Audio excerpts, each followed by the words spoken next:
You did me dirty for the last time, so now I gotta say goodbye.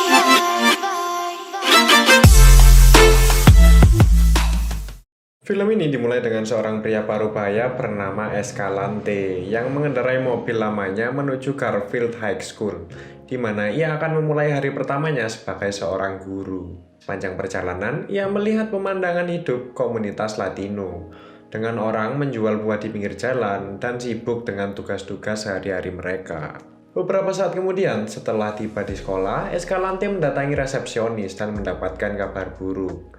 Meskipun dipekerjakan sebagai guru komputer, resepsionis memberitahunya bahwa ia diangkat sebagai guru matematika. Ketika ia menanyakan otoritas tentang kesalahan ini, ia diberitahu bahwa tidak ada komputer di sekolah dan ia harus dengan diam-diam menjalankan tugasnya yang ditugaskan. Tanpa pilihan lain, ia dengan enggan setuju. Kemudian saat Escalante mulai menjalankan peran barunya, ia bertemu dengan Miss Raquel Ortega, kepala Departemen Matematika yang mendampinginya ke kelasnya. Ketika Escalante masuk ke kelas, para siswa terlihat memberontak dan mengganggu, dan mereka berargumen bahwa matematika bukanlah mata pelajaran yang berharga untuk mereka pelajari. Escalante mencoba yang terbaik untuk mengendalikan mereka, tetapi tidak berhasil. Untuk membuat keadaan semakin buruk, bel palsu pun berbunyi, yang menyebabkan para siswa berhamburan keluar dari kelas. Escalante kemudian menemukan bahwa beberapa siswa telah merusak bel agar berbunyi secara acak. Pada akhir hari, setelah jam pelajaran berakhir, Escalante kembali ke mobilnya, hanya untuk menemukan bahwa jendela telah pecah dan radionya hilang. Merasa frustasi pada hari kerjanya yang pertama, ia pulang dengan marah. Kemudian ia melihat tetangganya, Joe, sambil membuang sampah dan mereka terlibat dalam percakapan singkat. Dari situ kita mengetahui bahwa Escalante dulunya bekerja di sebuah perusahaan komputer dengan gaji yang lebih tinggi sebelum ia memutuskan untuk bergabung dengan sekolah sebagai guru matematika. Pada hari berikutnya, Escalante membuat penampilan dramatis di kelasnya dengan berpakaian seperti tukang daging yang tidak biasa, membawakan tas apel. Ia memiliki ide kreatif untuk mengajarkan siswa tentang pecahan dan proporsi dengan memotong apel menjadi bagian-bagian yang berbeda dan mendistribusikannya secara merata. Mengejutkan, rencananya berhasil dan para siswa langsung terlibat dan memberikan respon positif terhadap kegiatan tersebut. Tertawa dan belajar pada saat yang sama, namun seorang siswa dengan sikap pemberontak mengganggu kelas dengan memberitahu Escalante lambang jari tengah. Meskipun perilaku yang tidak terhormat, ia tetap tenang dan dengan tenang mengatasi situasi tersebut. Bahkan ia mengajarkan kepada siswa yang bandel itu kelipatan 9 dengan menggunakan jari-jarinya. Pada adegan berikutnya, kreativitas dan dedikasi Escalante kepada siswanya terlihat jelas saat ia mengambil pendekatan inovatif untuk berhubungan dengan siswa yang pemberontak. Ia menyadari bahwa pendekatan personal diperlukan untuk menarik perhatian mereka dan menyampaikan nilai pendidikan matematika. Escalante berinteraksi dengan setiap siswa secara individual, menyelipkan cerita sejarah Latino, dan menunjukkan bagaimana matematika dapat membuka dunia kemungkinan. Ia menekankan pentingnya pendidikan dan bagaimana itu dapat membantu individu bangkit dari keadaan mereka. Dengan jujur dan tulus, Escalante menjelaskan bahwa menjadi buta huruf dapat membatasi pilihan karir seseorang hanya pada memompa bensin atau menjual ayam goreng. Sedangkan keterampilan matematika dapat membawa kesempatan dan keberhasilan yang lebih besar. Untungnya, bagi Escalante, para siswa memberikan respon positif, menunjukkan fokus dan keterlibatan yang lebih besar di dalam kelas. Setelah pelajaran, Escalante menuju ruang staf untuk menghadiri pertemuan dengan guru-guru lainnya, di mana Kepala Sekolah Molina mengungkapkan bahwa akreditasi sekolah berada dalam bahaya karena kinerja buruk siswa-siswa. Kepala Departemen Matematika, Ortega, mengakui bahwa meskipun mereka telah berusaha, para guru tidak dapat meningkatkan nilai siswa. Pada saat itulah Escalante dengan berani maju dan menyatakan bahwa dia dapat meningkatkan nilai dengan metode pengajaran uniknya. Untuk membuktikan pendapatnya, keesokan harinya dia segera menguji para siswa dengan konteks kuis. Meskipun mereka enggan berpartisipasi, Escalante mendorong mereka untuk melihat matematika sebagai alat untuk melawan kemiskinan dan rasisme. Saat Escalante berjalan di koridor setelah kelas, seorang siswa bernama Engel mendekatinya mencari bantuan. Dia mengaku tidak dapat belajar karena tekanan dari teman sebaya dan meminta beberapa buku untuk belajar di rumah. Mengakui keinginan Engel untuk belajar, Escalante meminjam beberapa buku dari perpustakaan untuknya, dengan harapan dapat membantu kesuksesannya dalam belajar. Namun, tidak semua siswa memiliki motivasi yang sama, dan salah satu siswa seperti itu adalah Lupe, yang menolak mengumpulkan tugasnya, bahkan menolak mengikuti kuis. Sebagai hukumannya, Escalante membawanya ke depan kelas, dan semua orang tertawa padanya, membuatnya merasa malu. Hal ini membuat Escalante merasa buruk. Tetapi dia juga mengerti bahwa tekanan dari teman sebaya dan rasa malu adalah alat yang kuat untuk mengembalikan siswa yang nakal dan tidak disiplin pada jalur yang benar. Di adegan berikutnya, kita diperlihatkan realitas keras kehidupan siswa-siswa Latino di ruang kelas. Engel berjuang untuk menyeimbangkan studinya dengan merawat neneknya yang sakit. Sementara, Lupe harus mengurus adik-adiknya karena orang tuanya terlalu sibuk dengan pekerjaan. Tekanan untuk mendukung keluarga mereka memberatkan siswa-siswa ini, dan konsekuensinya sangat berat. Ana, seorang siswa berbakat, harus keluar dari sekolah untuk membantu menjalankan restoran keluarganya yang sedang berjuang, mengorbankan pendidikannya demi orang-orang yang dicintainya.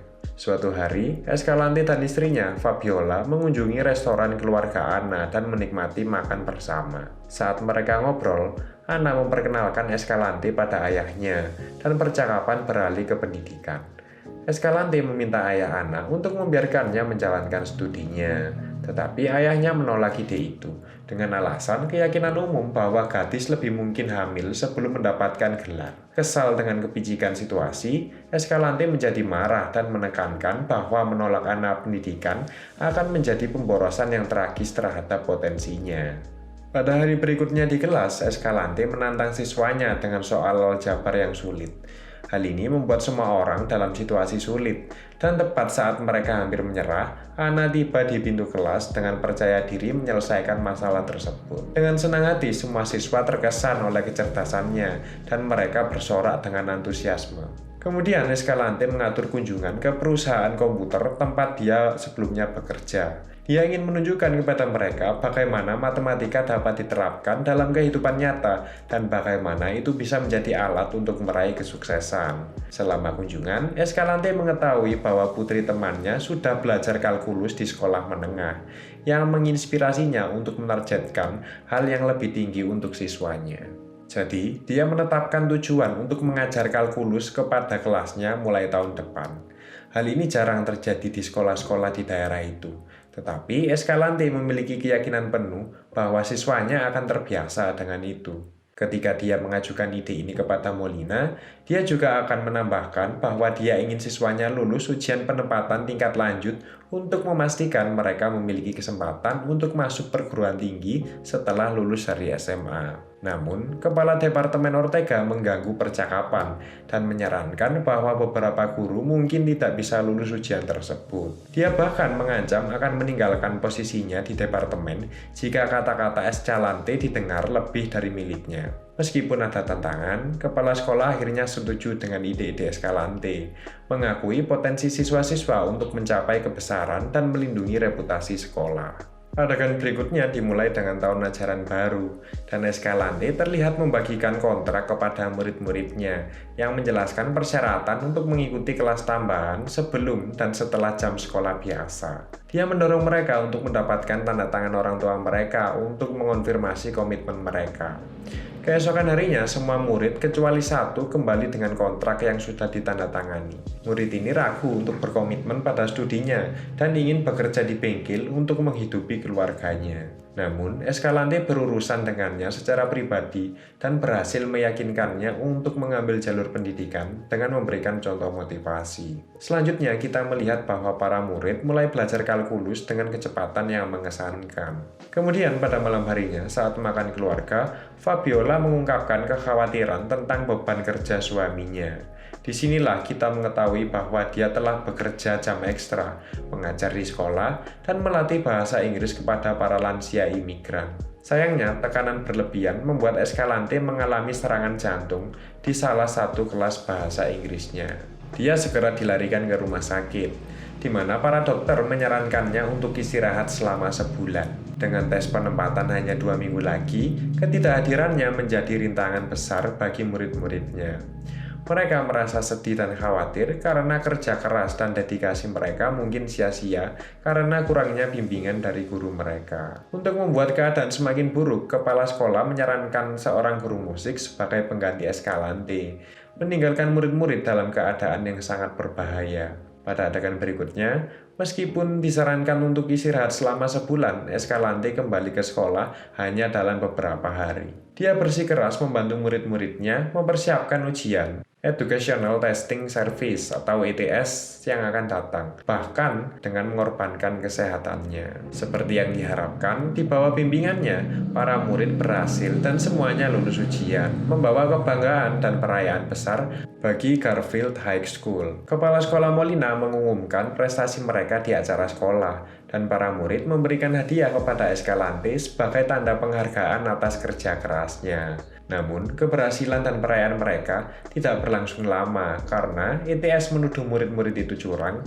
karena kesalahan identik dalam jawaban mereka. Dua petugas ETS, Dr. Pearson dan Dr. Ramirez, datang ke sekolah Garfield untuk memeriksa lembar jawaban dan lokasi ujian, tetapi tidak menemukan bukti curang. Frustasi, mereka beralih perhatian pada para murid dan mengumpulkan mereka di sebuah ruangan, memaksa mereka untuk mengaku curang. Sementara itu, Angel mencoba mencerahkan suasana hati, tetapi gagal meyakinkan petugas untuk menghentikan kecurigaan mereka terhadap kecurangan. Escalante mencoba menghibur mereka, tetapi dia juga kecewa dan tidak tahu bagaimana menghadapi situasi tersebut. Kemudian Escalante mencari pendapat Ortega tentang masalah tersebut, berharap mendapatkan wawasan tentang apa yang mungkin telah menyebabkan tuduhan tersebut. Namun, saran Ortega bahwa para murid mungkin telah curang untuk menyenangkan Escalante membuatnya semakin bingung. Kecewa, dia pergi ke tempat parkir hanya untuk menemukan bahwa mobilnya telah dicuri. Jadi dia terpaksa berjalan pulang dengan terombang-ambing dalam pikirannya. Sementara itu, terungkap bahwa mobil Escalante dicuri oleh para muridnya. Mereka berencana untuk memperbaiki dan memodifikasinya sebagai tanda terima kasih kepada Escalante. Setelah menuangkan segala upaya dan pikiran mereka, para murid akhirnya mengembalikan mobil tersebut ke rumah Escalante.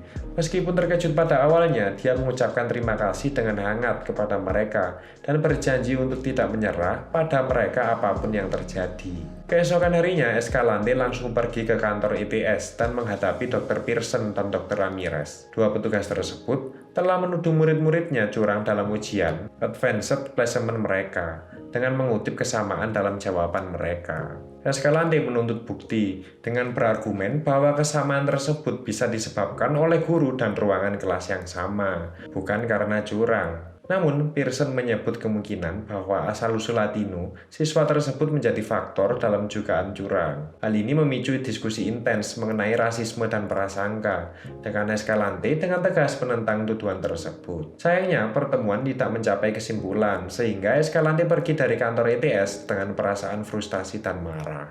Tetapi, dia tidak akan menyerah. Jadi, dengan bantuan siswanya, dia memutuskan untuk menantang sistem tersebut. Mereka mempersiapkan diri untuk mengulang ujian, bertekad untuk membuktikan kemampuan mereka dan menantang tuduhan terhadap mereka. Ketika hari ujian semakin dekat, Escalante bertanggung jawab untuk memastikan siswanya siap menjawab semua pertanyaan. Dia menghabiskan malam sebelum ujian membantu siswanya dengan masalah kalkulus sambil memasak makan malam di rumahnya. Pada pagi hari ujian, siswa berkumpul di aula, sementara Escalante menunggu dengan gelisah di kantornya. Tak lama kemudian, ujian dimulai dan semua orang mulai menjawab pertanyaan dengan percaya diri. Pertanyaan-pertanyaannya lebih sulit dari biasanya, tetapi siswa-siswa tersebut sudah siap berkat upaya guru pahlawan mereka. Saat Escalante dengan gelisah menunggu hasil ujian, dia mendapat kabar bahwa sekolah akhirnya menerima komputer. Penuh dengan antisipasi, dia bergegas ke kantor kepala sekolah, segera setelah dia mendengar kepala sekolah membicarakan hasil ujian melalui telepon. Dengan kegembiraan Escalante, dia menemukan bahwa semua siswanya lulus ujian dengan skor yang luar biasa, menjadi bukti dari kerja keras mereka dan dedikasi Escalante dalam mengajar. Film ini berakhir dengan Escalante keluar dari ruang kepala sekolah dan kartu judul yang menyatakan bahwa dari tahun 1982 hingga 1987, jumlah siswa yang lulus ujian AP Kalkulus di Garfield High School meningkat signifikan, dari hanya 18 menjadi 87, nilai yang mengesankan. So, itulah pembahasan film kali ini. Like jika kalian suka videonya. Semoga kalian terhibur. See you in the next video. Goodbye. Dadah.